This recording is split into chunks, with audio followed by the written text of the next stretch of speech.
नमस्ते भाई। तो चलिए भाई, आज हम चालू कर रहे हैं। देखिए, हम कक्षा 10 का जो है त्रिकोणमिति का परिचय नामक चैप्टर था, जिसका हमने 2 लेक्चर बना चुके हैं, जिसमें हमने इसका बेसिक फार्मूला सब डिस्कस कर चुके हैं और एग्जाम्पल भी कुछ हमने बता दिया है। तो आज हम प्रश्नावली 8.1 चालू कर रहे हैं, जिसमें हम 4 सवाल डिस्कस करेंगे। ठीक है ना? पूरी वीडियो ध्यान से देखिएगा, आपको एक ही क्वेश्चन जो है समझ में आएगा। देखिए सवाल में क्या कर रहा है, क्वेश्चन नंबर 1 ले रहे हैं। सवाल 1 देखिए, कह रहा है त्रिभुज एबीसी जिसका कोण भी समकोण है। ठीक है, त्रिभुज एबीसी जिसका कोण भी समकोण है।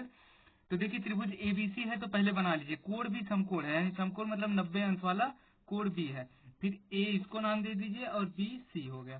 ठीक है, ये हो गया हमारा एक समकोण त्रिभुज ए बी सी, जिसका कोण भी क्या है, 90 अंश है। ठीक है, ए बी बराबर 24 सेंटीमीटर। ए बी कितना दिया है, 24 सेंटीमीटर। हम लिख दे रहे हैं 24 सेंटीमीटर। ठीक है, फिर उसके बाद देखिए नेक्स्ट हमारा दिया है बीसी बराबर 7 सेंटीमीटर। कितना दिया है, बीसी बराबर 7 सेंटीमीटर। तो बीसी को हम 7 सेंटीमीटर दे दे रहे हैं। तो अब देखिए, अब हमसे पूछा क्या है, तो पूछा है निम्नलिखित का मान ज्ञात कीजिए। यानी sign A, cos A, sign सी और कॉस सी, तीनों इसका हमें मान निकालना है। ठीक है, तो क्या करेंगे, पहले देखिए ये समकोण त्रिभुज है, तो हमें दो भुजा का मान, दो साइड्स का मान पता है, एक का नहीं पता है। तो इसके लिए सबसे पहले हम क्या करेंगे, सबसे पहले हम लगाएंगे, लिखेंगे पाइथागोरस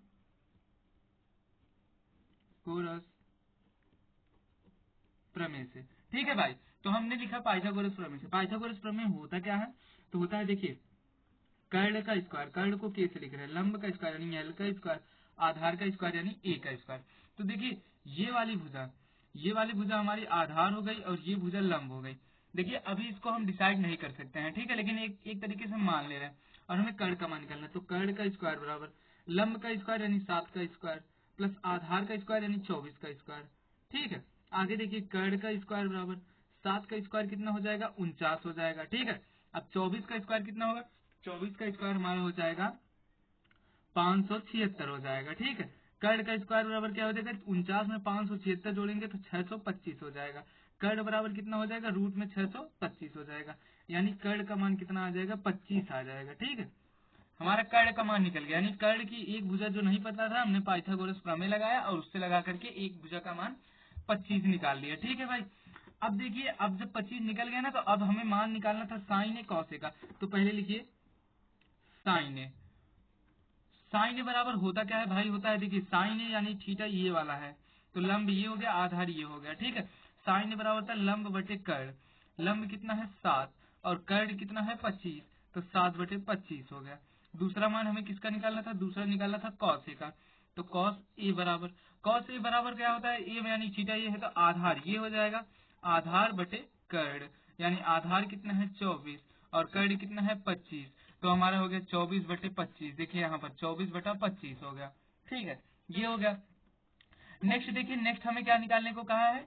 अब देखिए, सेकंड वाले में हमको कहा है साइन सी और कॉस सी दोनों का मान निकालना है। तो साइन सी लिखिए। अब देखिए, जब सी कहा है तो ट्रायंगल में अब ये वाला थीटा हो गया।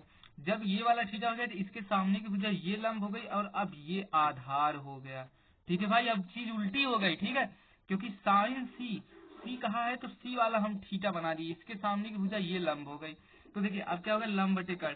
अब लंब हमारा ये 24 है और कर्ण क्या है, 25 रहेगा ही रहेगा। कॉस सी, तो इसका आधार बटे कर्ण। अब हमारा आधार कितना है, 7 है और कर्ण कितना है, 25 है। तो हो गया भाई, यही हमको 4 मान निकालना था, हमने चारों मान निकाल लिए, बस इतने था। यहाँ पर देखिए, हमने cos सी का निकाले, आधार बटे कर्ण 7/25। ठीक है, तो ये हमें 4 वैल्यू कहा था, ये चारों वैल्यू हमने निकाल लिया। जैसा प्रश्न में बोला था, पहले दो भुजा का मान दिया था, पाइथागोरस प्रमेय लगाकर एक भुजा का मान और निकाल लिया। उसके बाद फिर जैसा क्वेश्चन ने जो भी पूछा था त्रिकोणमितीय अनुपात, उनके मान हमने निकाल लिए। यहाँ पर हमारा सवाल नंबर 1 हो जाता है पूरा। चलिए अब चलते हैं हम सवाल नंबर 2 पर। ठीक है, चलिए देखिए, सवाल नंबर 2 क्या दिया है। देखिए, आकृति 8.13 में tan p minus cot r का मान ज्ञात कीजिए। देखिए भाई, जो जो हम क्वेश्चन बता रहे हैं, ये सारे के सारे क्वेश्चन एनसीईआरटी के हैं। किसके हैं भाई, एनसीईआरटी के हैं। देखिए, इसमें कहा है tan p और कॉट r का मान निकालिए। ये चित्र हमें दिया है बुक में।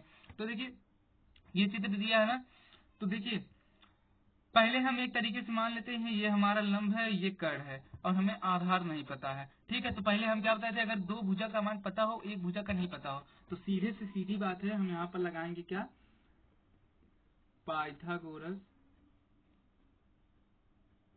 प्रमेय। ठीक है ना भाई। तो हम पहले क्या लगाएंगे, पाइथागोरस प्रमेय। क्या होता है, कर्ड का स्क्वायर बराबर लंब का स्क्वायर और प्लस आधार का स्क्वायर, यही होता है सूत्र भाई। इतनी बात समझ में आ रही है कि नहीं। चलिए देखिए कर्ड कितना दिया है, कर्ड का मान देखिए यहाँ पर 13 दिया है, तो 13 का स्क्वायर। लंब कितना दिया है, 12 का स्क्वायर प्लस आधार हमको नहीं पता है, तो 13 का स्क्वायर 169 हो जाएगा, ये 12 बढ़िया 144 हो जाएगी, और इधर आएगा तो माइनस में 144 बराबर आधार का स्क्वायर। तो आधार का स्क्वायर बराबर कितना आ जाएगा, 25 आ जाएगा, यानी आधार बराबर कितना आ जाएगा, बोलिए भाई 5 आ जाएगा। भाई हमारा आधार का मान कितना आ गया, बोलिए आधार का मान 5 आ गया, तो यानी हम यहाँ पर 5 सेंटीमीटर लिख दे रहे हैं। अब हमें तीनों भुजा मान पता है, हमसे कहा क्या है, हमसे कहा है मान निकालने को tan p minus cot r। ठीक है, हमें यही मान निकालने को कहा है। देखिए tan p बराबर क्या हो जाएगा, तो इसका होता है देखिए लंब बटे आधार, क्या होता है लंब बटे आधार, और इसका क्या होता है आधार बटा लंब होता है, यानी tan का उल्टा होता है। tan p कहा है ना, तो हम ट्रायंगल में थीटा इसको मानेंगे, अगर थीटा ये है तो इसके सामने की भुजा लंब ये होगी, और जबकि आधार हमारा ये होगा, तो tan p का मान कितना आ जाएगा, लंब कितना है 5 है, और आधार कितना है, आधार हमारा 12 है। ठीक है, माइनस आधार बटे लंब। अब देखिए हम कॉट r यानी थीटा इसको मानेंगे, जब इसको मानेंगे तो अब ये लंब ये वाला हो गया, ठीक है, ये वाला अब ये लंब होगा, तो लंब कितना हो जाएगा 12 और बटे आधार कितना हो जाएगा 5। ठीक है, अब इसका एलसीएम लेंगे तो एलसीएम आ जाएगा 60, ये इधर जाएगा तो 25 और माइनस 144, इसमें से घटा दीजिए 25 घटाइए, देखिए कितना आएगा, 14 में से 5 गया 9 और फिर 13 में से 2 गया 11, यानी माइनस 119 बटा 60, यही हमारा भाई क्या हो गया, आंसर हो गया। क्या हो गया, आंसर हो गया। ठीक है ना भाई, ये हमारा आंसर होगा। बात समझ में आएगी नहीं। देखिए इसमें क्या कहा है tan p, अगर p को कहेगा तो हम ट्रायंगल में थीटा p को मानेंगे, और r जब कहा है कॉट r तो इसको थीटा मानेंगे, थीटा के सामने की भुजा लंब हो जाएगी। उस आधार पर ये क्वेश्चन हुआ था भाई, अच्छा क्वेश्चन है और इम्पोर्टेंट भी है, इसको भी सीख लीजिए। यहाँ पर सवाल नंबर 2 हमारा कंप्लीट हो जाता है। चलिए अब चलते हैं सवाल नंबर 3 पर। चलिए देखिए सवाल नंबर 3 क्या कहा है, हमें कहा क्या है, यदि साइन ए बराबर 3/4 है तो कॉस ए और tan ए का मान परिकलन कीजिए। क्या करना है, मान इसका परिकलन करना है। देखिए हमें दिया क्या है, साइन ए बराबर क्या दिया है 3/4। अच्छा साइन ए बराबर होता क्या है, लंब बटा कर्ण होता है, ये फार्मूला सबको पता है। तो अब इससे कंपेयर करिए, तो देखिए जब कंपेयर करेंगे ना तो हमें लंब का मान 3 मिल जाएगा और कर्ण का मान कितना मिल जाएगा, 4 मिल जाएगा। बात समझ में आ रही है कि नहीं। अब एक आप ट्रायंगल बनाइए, ट्रायंगल बना लीजिए। अब देखिए, अब इसमें देखिए ये कर्ण कितना है हमारा 4 है और लंब कितना दिया है 3, लेकिन हमको ये कर्ण पता है लंब पता है, आधार नहीं पता है ना। तो अब हम क्या करेंगे, अब लिखेंगे पाइथागोरस प्रमेय से। क्या लिखेंगे, पाइथागोरस प्रमेय से। तो क्या होता है, कर्ण का स्क्वायर बराबर लंब का स्क्वायर और प्लस आधार का स्क्वायर, यही हमारा फार्मूला है। ठीक है भाई, अब इस फार्मूले में कैसे हम सूत्र रखेंगे वो देखिए। देखिए कर्ण का मान दिया है 4 का स्क्वायर, लंब का मान दिया है 3 का स्क्वायर प्लस आधार का स्क्वायर हमको नहीं पता है। 4 चौक कितना हो जाएगा 16, ये कितना हो जाएगा 9 प्लस आधार का स्क्वायर, इधर लाएंगे तो आधार का स्क्वायर बराबर हो जाएगा 7, यानी आधार बराबर क्या हो जाएगा, रूट में 7। बात समझ में आई कि नहीं। तो इसका मान हमारा कितना आ गया, रूट में 7। अब देखिए हमको मान निकालने के लिए क्या कहा है, हमको मान निकालने के लिए कॉस ए। ठीक है, कॉस ए बराबर क्या होता है, कॉस ए बराबर होता है हमारा आधार बटे कर्ण। क्या होता है, आधार बटे कर्ण। आधार कितना है, रूट में 7 है और कर्ण कितना है 4 है, तो ये होगा। उसके बाद हमें कहा है tan ए का मान निकालने के लिए, tan ए बराबर क्या होता है, लंब बटे आधार, लंब बटे आधार। तो लंब कितना है 3 है और आधार कितना है, तो रूट में 7 है, तो यानी 3 बटा रूट में 7। भाई ये दोनों आंसर हो गए हमारे। ठीक है, हमने क्या किया, साइन ए का मान दिया था उससे हमने लंब कर्ण निकाल लिया, फिर पाइथागोरस प्रमेय लगाया उससे हमने आधार नहीं पता था आधार निकाल लिया, आधार निकालने के बाद कॉस ए का भी मान हमने निकाल लिया, tan ए का भी मान निकाल लिया। ठीक है भाई, समझ में आया कि नहीं। देखिए वीडियो को लाइक कर दीजिए भाई अगर समझ में आ रहा है। चलिए नेक्स्ट पर चलते हैं हम। नेक्स्ट हमारा क्वेश्चन नंबर 4 देखिए।